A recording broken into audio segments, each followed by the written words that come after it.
Our hair is beautiful, and everyone needs to put some respect on that. At the America's Beauty Show, I got the chance to chat with Monae Everett about all things education, her journey to success, and her book, Get Out of Your Own Way. What do you hope attendees take away from your sessions, your classes, and from the weekend overall? Okay, we're here at America's Beauty Show 2026, and I'm excited to be the spokesperson for the show. What I wanted to do was show the importance of education, community, and camaraderie. This is why I invite artists to come to the show. It doesn't matter if you are considering this as a gig or if you have been in this gig for 45, 50 years. I had a woman in my class who had been doing this for 45 years. There's always something to learn. There's always someone to meet, and there's always the opportunity to grow. I love it. And as a mentor, you want everyone to have an opportunity to grow as a beauty professional. So what's something you wish more beauty professionals understood earlier in their career? What I wish more beauty professionals understood earlier in their career is that education is vital and opportunities are endless when you have education. You need education to put yourself in a situation to get opportunity as well. I find a lot of people are brand new to the industry and they have things that they want and goals, but they just don't understand the roadmap. So that's what I'm here to help them with. So what would you say separates someone who is trying to grow in this industry from someone who's stuck in the industry? I'm going to sound like a dead horse, but the people who are stuck in this industry are stuck because they don't go after education, knowledge, and they don't value community. I am a super introvert, but I look so forward to these shows because I can meet people who have similar values, similar ideas. If you're sitting in your salon of 10 or even by yourself, you're going to think that everything you're doing is right and it's the only way it can be done. You have to be exposed to different people and different opportunities. You know, I had no idea there was a such thing as being a celebrity hairstylist or styling for productions. And then when I learned about it, I really just thought it's something you can do every now and again. I didn't know it was a real career. And sometimes I sit back and think about, had I learned about this earlier when I was in cosmetology school in high school, where would my career have taken me differently? You know? But you don't know what you don't know until someone shows you. And now with social media, there are so many different people you can learn from, so many different avenues. And, you know, shows like this are amazing. You need to come to this because where else can you go and be around 30,000 people who value hair and makeup? Not like, you know, your dad who teases you about your hobby, people who respect it as a career, people who have been able to buy and pay off houses and put their kids through college. This is the place to be. Yes, I connect with that so much going throughout the show and meeting people like you, attending your class. So I connect with that a lot. So going to your career journey, what's one experience from early on in your career that shaped how you work today?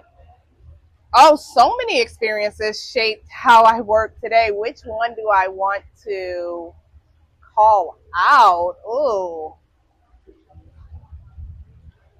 we can talk about my experience and learning that you can quickly be outpaced by newer artists coming in if you don't take the time to learn new trends. We could talk about that. We could talk about me pushing myself very early at 21 and becoming a salon manager on Capitol Hill.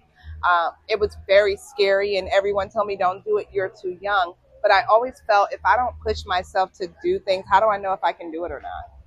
And then every time you reach for one ring and you achieve one thing, you get there and you realize, oh, there's so many more avenues I can take. You know, when I was in cosmetology school, I had no idea that this industry was so vast and there's so many different things you can do. Not just production and celebrity work like I do, but like I partnered with Milady a few years back and outlined like 30 different things you can do with a cosmetology license. And when I went to cosmetology school, all I knew about was being a hairstylist, maybe opening your own salon. But I didn't know how to run the salon. I didn't know the business. I didn't know the marketing. So hopefully there was an answer to your question. Yes. And so you have a book, Get Out of Your Own Way. You talk all about how to get hired, how to reach out to people in the industry. So what can you tell me about what inspired you to write this book? Oh, the real answer for writing Get Out of Your Own Way is because after I moved to New York, I had started my career in the DC area and things were great. And then I hit a terrible struggle. Terrible. Things were just not going the way I thought they were going to go. So I would cry out to God and say, God, please, what do I need to do? Please help me. And then one day I said, okay, God, if you help me, I will help other people. And he was like, oh, say less, write a book to teach people. And I said, well, God, I like that idea. However, I'm really busy right now because things are getting better. So he said, oh, really? How about I make the world stop? It's like, no way. COVID. And he stopped my entire world with COVID. And I live in New York. So other states were able to come and go. New York, we were completely, fully locked down for over a year. Wow. So after a couple of months, I realized, okay, clearly I have time to write this book. And it was really well received. And I thought the book would be really long and thick because my career had been through so many ups and downs. And I realized, no, I just did a lot of stuff wrong. Hence the title, Get Out of Your Own Way. I was in my own way. Yes. This career is not the easiest to begin with.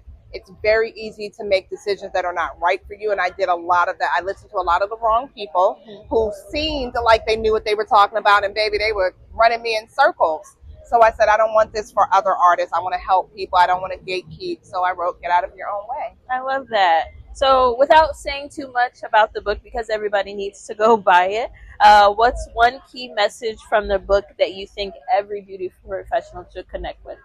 After selling over 1,000 copies of Get Out of Your Own Way, hand to hand, people have told me that they've enjoyed the story of my resilience, how I didn't give up. Some of them enjoy my comical stories, like I talk about when I first started working with celebrities and social media was pretty new.